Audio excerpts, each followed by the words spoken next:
Hi there. Today I want to tell you the story of an event that changed my life forever, even though I didn't know it at the time. That was the day that I asked Rosalinda if she wanted to take a walk. Little did I know what the consequences of that little phrase it would have meant for the rest of our lives. Let me start from the beginning. It was about this time of the year, end of May, first part of June. I had just graduated from my second year of hotel school in Turin, Italy, and I had the opportunity, instead of just signing up for a season in a place like what I was the year before in England, where they sort of take advantage of you because you are learning the language and therefore they pay you very little and you work a lot. But I had the opportunity to start to work on ships, on airplanes, because letters were coming to the hotel school asking for referrals on their best students. That was attractive because I could have made a little bit more money. At the time, the ship Raffaello and Michelangelo were very well known. They were crossing the ocean from Genova to New York, so it would have been appealing, plus the money. But a friend of mine, who's still a friend to today's date, he was telling me about this place in Kronberg Taunus, outside of Frankfurt, Germany, where he had worked the year before, and what an amazing experience it had been for him, how much he had learned, and what that could have meant for my future references and career in the hotel industry. So even though I debated a bit about the two choices, I decided to uh, take the step and go to Germany. The experience the year before in England was a very good one, not only for learning the language, but also for being exposed to new places. And also out of there, it became a very good friendship with Nello, which with whom we're still friends today. So the fact that Ugo, another friend that I'm still friend with today, was recommending that added some credibility to it, and I decided to take the step. So that day, I only remember the end of the day, but basically I'd left from Turin, Italy in the morning, rode all day on a train all the way to Frankfurt. There I figured out a way to get the commuter train to Kronberg, and from there I took a taxi to the Schloss Hotel.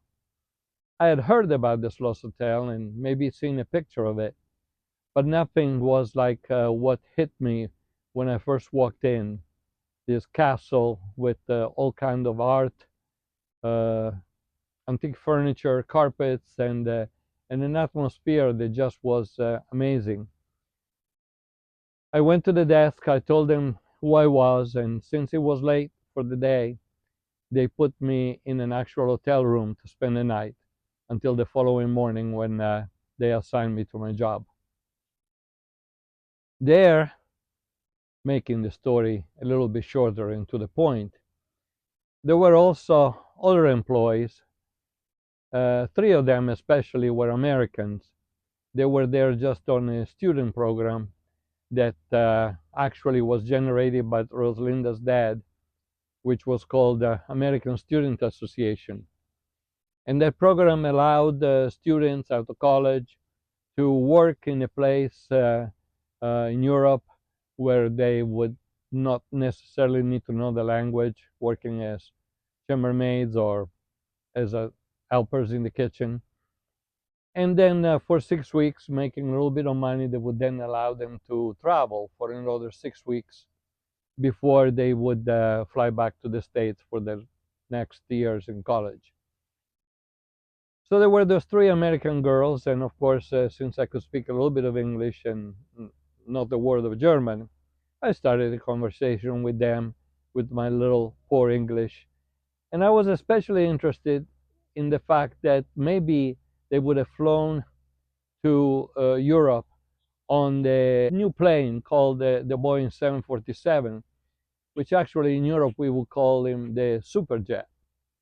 But because of my English not being the best and my pronunciation being strong, I must have said the Uperjet. And that was my nickname with those three girls, which definitely didn't add very much to my confidence. But one night, at the end of my shift, I exited the hotel at about the same time as Rosalinda did. So I saw her, said hi, and I asked her if she wanted to take a walk. She said yes, amazingly enough. Now I felt a little bit like the dog that chases the bus and then when he catches up with it, doesn't know what to do with it. And so on my feet, I thought that maybe we could take the train to Frankfurt and just go and walk around the river. I didn't have any money and my English was poor, and I frankly don't know if I had been to Frankfurt since I had first transfers train there, maybe a week or 10 days before. So we went there and we had our first date. We stopped at this beer place along the river, and I could afford to buy her a beer. And it was the beginning of a relationship that, while during that summer, during those 5, 6 weeks that she was there, it was done with our other friends, the two other friends that she had, and a friend of mine. And it was very a normal friendship, nothing serious, nothing that I definitely would have expected that it would have turned into what it is today. 53 years marriage, 3 children, 11 grandchildren. But that was the beginning. And I'm showing you a few pictures of those days.